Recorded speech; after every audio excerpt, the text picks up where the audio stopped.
I got some more knives cleaned up, and I want to show you some more that came in from eBay. Coming right up.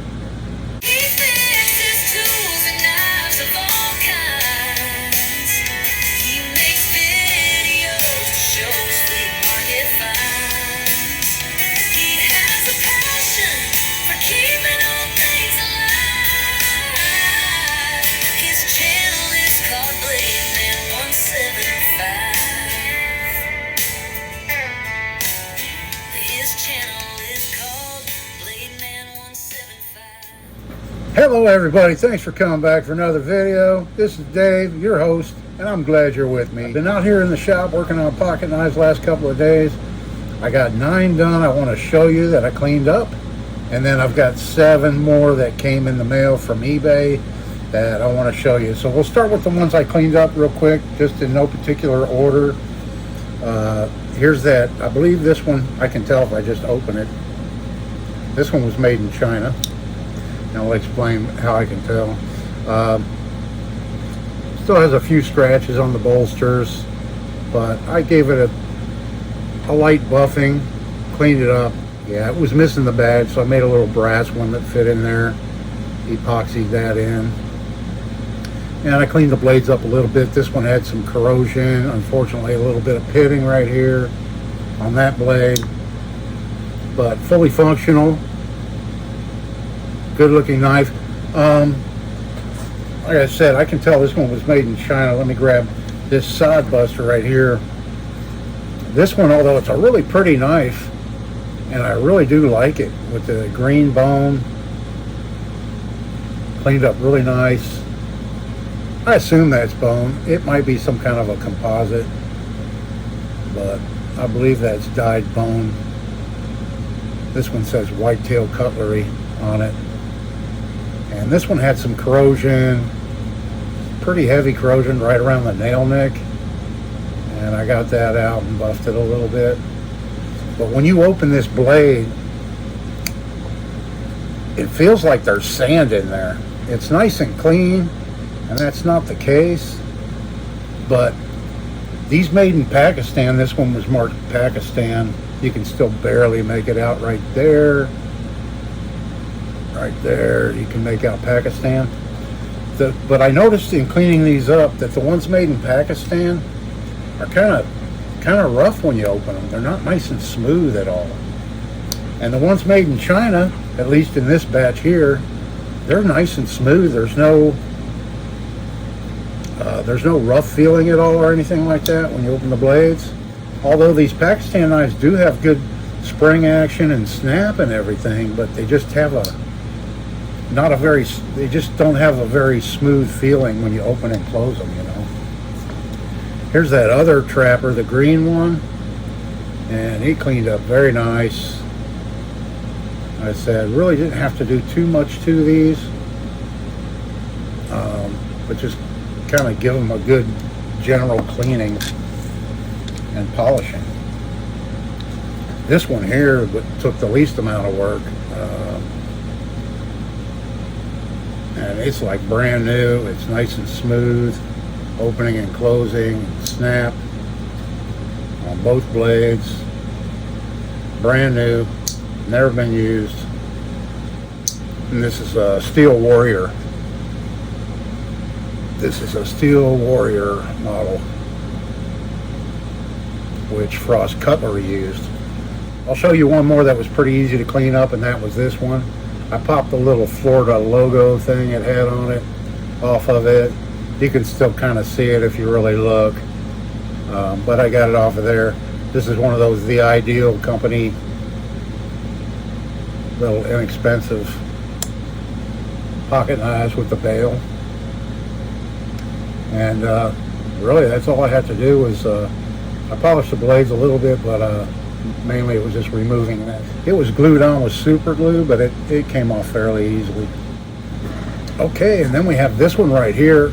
I really like the bone on this. Although the fit and finish is poor, it's got that big gap there. But this is the only one out of all those that has steel bolsters. So I was able to get those shined up pretty nice. And this badge, I didn't even know was brass until I cleaned it up. I thought it might have been like wood or something like that. It has that crack right there and then that gap right there. And this one has carbon steel blades, which I think most of those others are 440 stainless. But there's that one. And then this blade here was not fitting down in flush, so I took a little bit off the kick to get it to go down in, but I really like that blade. That would be a good skinning blade for small game. But this one was definitely used. It was pretty dirty down inside. But I got it cleaned up very nice, and it's a good user again. So there's that one. Then we go on to the American made. Here's the Ideal Company knife. This little peanut right here. And it cleaned up pretty good. Just gave it a good once over. And there's the little pen blade. So there's that one. Then we move on to this Barlow. There again, it has steel bolsters. And this is a Camco made by Camillus. And this was a very well used knife, as you can see. There's a tank stamp, Camco.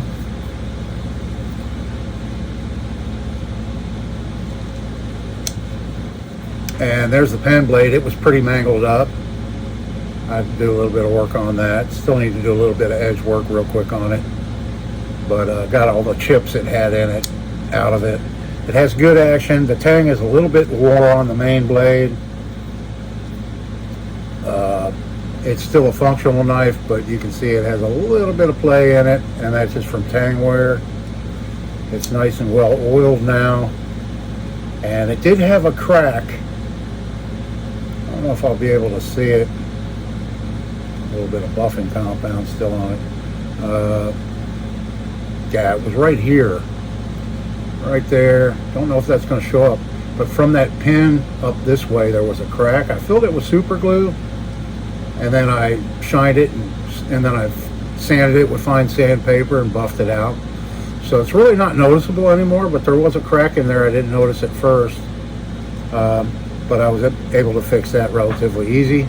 So we've got a nice little Barlow right there. And then last to show you, and then I'll show you these new ones. Here's a picture of what we started with. This one was really rough. I wasn't sure how it was going to turn out, but overall, I don't think it came out too bad considering how terribly bad a shape this one was in. And man, did this knife take an edge. This has got to be like 1095 steel. It's another one by the Ideal Company. And I've got it shaving sharp now. And there's the smaller blade. Really nice snap in it. I got a lot of the grunginess out of the plastic handles. Got a little bit of shine back into them. Got the rust off the bolsters. All the rust that it had down inside cleaned out. And unfortunately around the shield here, you've got a little bit of corrosion I can't get to without taking the knife apart. But I did the best I could with what I had to work with, you know. But there's how that one came out. So, let's show you a few of these new ones. I have a lot of knives coming in to show you. This batch here, I'll show you the one knife first. Well, I'll just show you these cheapies. There's another one of these made in China multi-tool knives. There's another one. There was two in that batch. I have so many of those made in China multi-tool knives. But that's what happens when you buy these lots, you know. They throw in all the ones that they really don't want and throw a few good ones in there to entice you to buy it. Here's a keychain knife that probably made in Pakistan. It's very rusty down inside. Very rusty down in there. It had a bunch of rust on the blade. I cleaned off already, just with some Everdell. But if you look close in the blade, you can see all those little tiny dimples. That's typical of knives you see out of Pakistan. These inexpensive knives out of Pakistan. I see that all the time. All these little fine dimples in the steel. But this is a lockback, and it actually functions. Let's see. I say that. It's very, very stiff. It's very stiff, but it does work. So we'll clean that one up and see if we can't get $1 for it anyway. Here's another cheapie in that lot. This one's kind of funny. So a lot of times too, when you're buying these knives on eBay, they take pictures of them in the closed position. They don't show you the blades. And sometimes they do that on purpose because the blades are just completely shot or broke off or really pitted deeply and that kind of thing. And sometimes they just, they're just not regular knife sellers and they don't know any better. And so they just show them and hope somebody buys them. And that's how it was in this case. None of these blades were open. So I kind of took a chance. But I got kind of lucky in a way. I'll show you the other one next. But this is a made in China. I thought maybe when I saw it in the picture, it might have been like an old Hammer brand or something. But if you showed a picture of it this way, I would have known. So just look at the offset on that colored covering on these scales. I mean, it was like, I don't know, running through the factory, and one person put it on in the proper location where you can see the two bands there, and the other person just said, oh, I'll just leave one band showing there and two bands on this side or whatever. But very, very cheaply made knife. It does kind of function, but I mean, the fit, finish, quality. Somebody was actually using this. I don't know what they were using it for. Maybe to just scrape the mud off the bottom of their shoes or something like that. I can't imagine it cutting very much. I mean, it's not very sharp at all. And then if you look at it this way, look how smushed in it is. And then right here it's separating. So I don't even know if this is worth spending any time on, because I'm going to end up selling it for 50 cents or $1 anyway. So the main one in this lot that I bought on eBay that caught my eye was this guy right here. It's a little 58 millimeter Victorinox, but this one is the Mini Champ. It's a 3-layer, and I believe they called this one the Midnight. It actually, in addition to the other tool, I think there's like 11 tools, it has a light. The battery's dead in it. I have to replace the battery, which are easily replaceable. If I can show you this on camera here, if you see that little hole right there, you just take a little rod or a toothpick and push it, and it slides this open, which is the little battery compartment. It takes a little button cell battery, and the switch for the light is actually right here, the shield. You can feel it push in. And then also on this model here too, we have this little slider right here, and that's a pen. And the pen is replaceable. You can just pull it right out, and you can buy replacements for it. And this one needs to be replaced. It's all either dried up or used up. It doesn't hold a whole lot of ink, so it doesn't last very long, but it's good for, if you have, if you're out and about and you need to write something down, it's fine for that. It has the good quality Victorinox scissors. It has, flip it around this way, it has a bottle opener and a screwdriver and a wire stripper. And I showed you the scissors already. And then it has your typical blade that you find in the SD Classic or the Classic. And then if you flip it over, we have a file, nail file and cleaner. We have like a little Warncliffe blade. very sharp.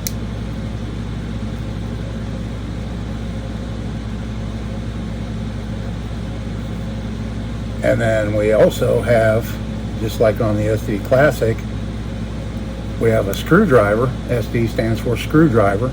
But we also have a little roller etched in on the back side of this. So that could be handy. And then last up, we have this funky looking blade. And you see it's concave. I have to look it up. It's a cuticle pusher. But I thought, you know what? This would be a really nice blade to sharpen and make a little gouge out of. Put a nice edge bevel on that, and you've got a nice little gouge on your 58 millimeter Victorinox. So I'm going to shine this one up, clean up, get the scratches out of it, give it a good cleaning and oiling, and I'll go ahead and put a new battery in it for the light and order a new pen for it, and we'll get that one fixed up. I think these sell anywhere from used maybe $35 all the way up to like maybe $75 depending. A lot of these came with the toothpick and tweezers. This particular model came with the light and the ink pen. So I'm not sure, but I think that might bump the price of these up a little bit used when it has those features. But that was the main one that basically when I bought the lot, I was buying this, and the other ones were a throw-in. Okay, and then next up in that lot was this guy right here. And this is an old mini Stockman from Hammer brand, Imperial. In not too bad a shape as far as blade fullness goes. It's pretty full. It has that long pull there. All the action's pretty good in it. The blades are a little bit rusty and they need to be cleaned up and sharpened and all that typically. But that's what I look for, you know. And then there's the spay blade. Should clean up pretty nice. And these plastic scales, it is a clamshell type knife. But these plastic coverings don't look really bad. They're not real shrunk up or anything. So yeah, that'll be a fun one to clean up. We'll see what that one looks like when it's done. I don't think there's any real bad pitting or anything on this knife, so it should clean up really good. And last up to show you my favorite, we have a 1936 to 1952 Imperial. Fisherman's favorite knife. In overall not bad shape. There again, like I said in the auction, I didn't know what the blade conditions were because it was in the closed position. I was hoping, and I got lucky. We're going to have a nice full blade without it being chipped up and broken tip and all that kind of stuff. And this is a 2-blade model with the cap lifter, hook remover, and fish scaler blade. The plastic handles are a little bit chipped up along the edges, steel bolsters. It has 2 badges because I guess this was an advertising knife. There you can see Friedman Shelby shoes. So I don't know, this was a giveaway to the shoe salesman of the month or what it was, but actually the badges look like they're nickel silver.